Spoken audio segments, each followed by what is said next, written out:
Hello and welcome everyone. Today we are discussing about pleomorphic adenoma. It is known as benign mixed tumor because it has three components from epithelial, myoepithelial and mesenchymal elements. It is the most common salivary gland tumor.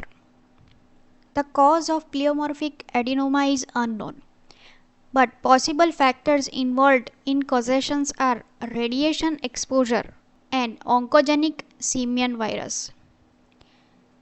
It usually presents as a solitary, mobile, slow growing, painless mass. The most common site of occurrence is parotid gland. Symptoms and signs mainly depend on size, location, and potential to undergo malignant transformation. The signs of facial nerve weakness occur when tumor is large. For imaging, the method of choice for analyzing salivary gland cancer is MRI, that is magnetic resonance imaging. Other modalities are sonography, CT scan, PET scan. Now let's see the cytology of pleomorphic adenoma. Fine needle aspiration cytology is a primary diagnostic tool for parotid gland lesions. On smear, the cellularity may be mild, moderate, or marked. The characteristic feature is fibrillary stroma, which is a bright magenta color on Romanowski type stain. The other components are epithelial cells, myoepithelial cells, where usually myoepithelial component is predominant. Cell morphology types of myoepithelial cells include round, polygonal, plasmacytoid and spindle-shaped cells. Epithelial cells shows ductal arrangements. Now let's learn about histopathology of pleomorphic adenoma. It is characterized by mixed proliferation of polygonal, epithelial and spindle-shaped myoepithelial cells in variable stroma matrix of mucoid, myxoid, cartilaginous or hyaline origin. Epithelial elements are usually polygonal, spindle or stellate-shaped cells, which may be arranged to form duct-like structures, sheets, clumps or interlacing strands. The ducts and tubules are seen, usually exhibiting an outer lining in addition to an inner cuboidal epithelial layer. This layer, outer myoepithelial cell layer, which emerges into surrounding stroma, which also contains dispersed or clumped myoepithelial element cells.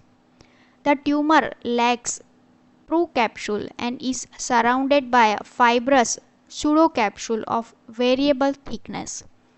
The tumor extends through normal glandular parenchyma in the form of finger-like pseudopodia.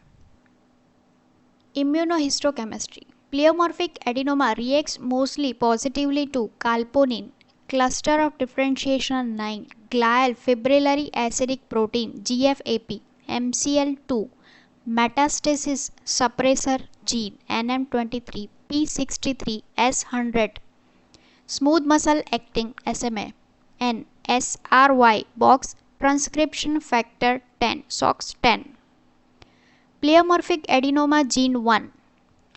PLAG1 is a specific for PA and is therefore widely used as a diagnostic marker.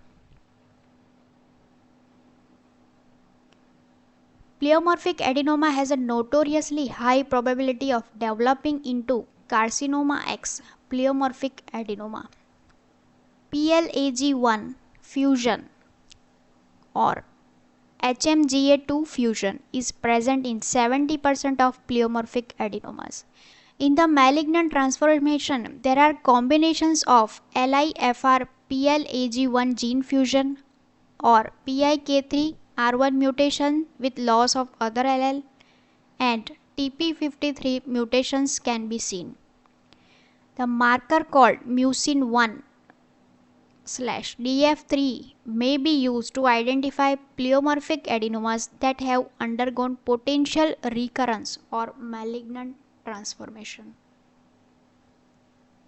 The differential diagnosis of pleomorphic adenoma. They are carcinoma X, pleomorphic adenoma, myoepithelioma, myoepithelial carcinoma, other salivary gland neoplasms like adenoid cystic carcinoma, epithelial myoepithelial carcinoma, squamous cell carcinoma.